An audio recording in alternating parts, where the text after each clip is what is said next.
Ladies and gentlemen, good morning and welcome to Gashi's Kaman TV, the tallest man in Black Africa. William Samoei Ruto has tried every trick in the book to win the support of Stephen Kalonzo Musyoka to convince him to be his running mate come 2027. But Kalonzo has vehemently refused this offer. And they are telling Stephen Kalonzo Musyoka that it is better to win as a running mate than to lose as a presidential candidate. Kalonzo has stood his ground very, very firm.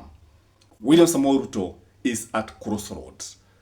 Among the people that he's considering to be his running mate is Musalia Mudavadi, the Prime Cabinet Secretary. Then there is the current deputy, Kithure Kindiki, and then there is Gladys Wagga. And William Samoei Ruto must make a decision before 2027 general election. In fact, the grapevine has it that he's supposed to make the decision next year if at all he's going to retain ODM as a partner. Remember that ODM has given its condition to work with William Samoei Ruto post 2027 general election or to form a coalition with William Samoei Ruto. Ladies and gentlemen, the stars are aligning towards Gladys Wagga. And when I look at this option of Gladys Wagga, I think William Samoei Ruto is considering a number of factors. I want us to look at why William Samoei Ruto is almost settling on the chairperson of ODM, Gladys Wagga. Number one, ODM and UDA must form a coalition as equal partners. There is no way ODM is going to agree on a coalition with UDA if it is going to go there as a junior party or as a junior partner. You remember, Oburu Odinga himself posits that the bare minimum for ODM to work with William Samoei Ruto in 2027 or to go to the election together is for ODM to get a running mate. Do you think William Samoei Ruto has any option other than going or accepting the demands of ODM? Number two, when you look at ODM, if he goes for Gladys Wagga, he hopes to inherit the strongholds of ODM. And this may include like the Luo Nyanza. If you look at Luo Nyanza, it is very clear that Luo Nyanza is solidly behind ODM. That is the bedroom of ODM. If you look at the costs, a substantial number of supporters of ODM comes from the coast. Raila has always been getting the majority at the coast. You look at the Western, although now Western could be easily be contested. In fact, Western is a battleground. And if you ask those people who are on the ground, they will tell you that the majority of the Mulebe nation are in opposition. They are following Natebea. They are following Eugene Wamalwa. They are following Cleophas Malala. And they are not following Papa Waroma. And if the by-election that happened is anything to go by, then you remember what happened to Papa Waroma when he lost the MCA to an independent candidate. I saw that candidate, that MCA crying wolf, saying that he received a letter being summoned by the DCI over criminal charges, which is very, very wrong. Then there's also Nairobi. Nairobi, one may argue that William Samoei Ruto may not get votes from Nairobi.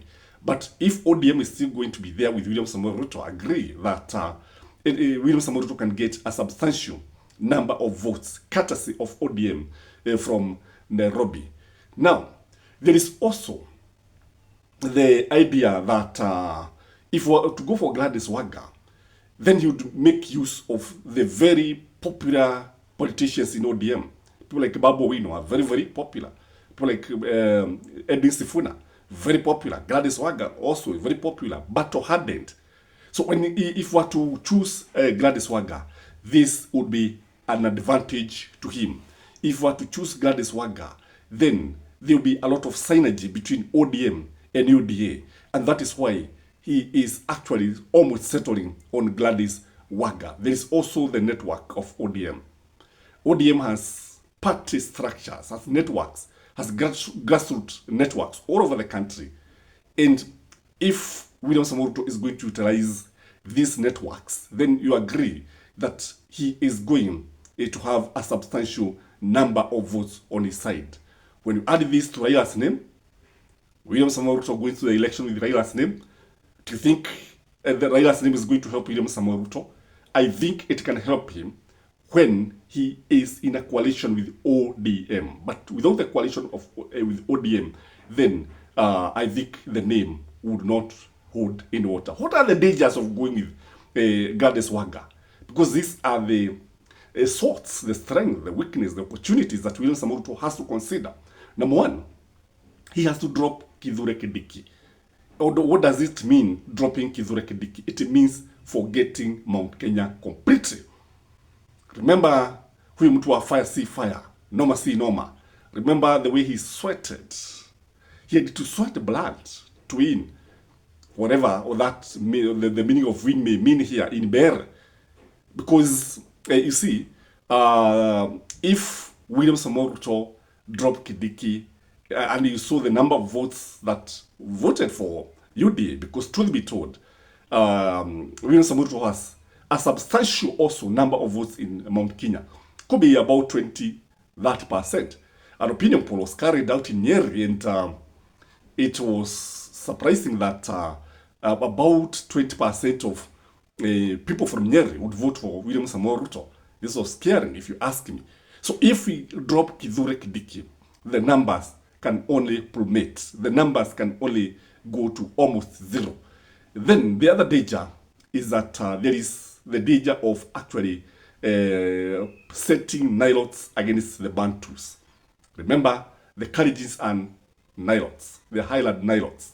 The rules are the Riveric Nilots. So by having a president who is a Nilot and running mate who is a Riveric Nilot, then the Bantus can regroup and the narrative cousins can actually be solved and can work against William Samoei Ruto. Then there is also the danger of losing the Mulebe Nation. The Mulebe Nation is very unsettled. The Mulebe Nation is very slippery these days. The Mulebe Nation is not assured. William Samoei Ruto is not assured of the Mulebe Nation. And if the Mulebe Nation has been waiting for William Samoei Ruto to nominate this man, Musalia Mudavadi, then it means if he doesn't name him, then he is likely to get it rough in the Mulebe Nation. There is also the question of Babu Owino and Edwin Sifuna. These two gentlemen have always been against a coalition of William Samoei Ruto and ODM. They have not been supporting the broad-based government. They have always been saying that ODM can produce its presidential candidate and win an election. And the last man they would support is William Samoei Ruto. In fact, Babu Owino and Edwin Sifuna are most likely to work with Stephen Kalonzo Musyoka than William Samoei Ruto. So if you remove Babu Owino and ODM if you remove Babu Owino and Edwin Sifuna from ODM, you're likely to have a shell of ODM. So this danger should be very, very clear to William Samoei Ruto. And then there are also people like Caleb Hamisi. There are many who do not support the broad-based government. And again, he may make a king out of Natebea, because the Mulebe Nation is clearly rallying behind Natebea. The big question is, what or which way Kithure Kindiki? Because in the fullness of time, he has to be dropped. What do you think, ladies and gentlemen? Please like the video, comment, share, and support us in the best way you can. Have a blessed day. Bye-bye.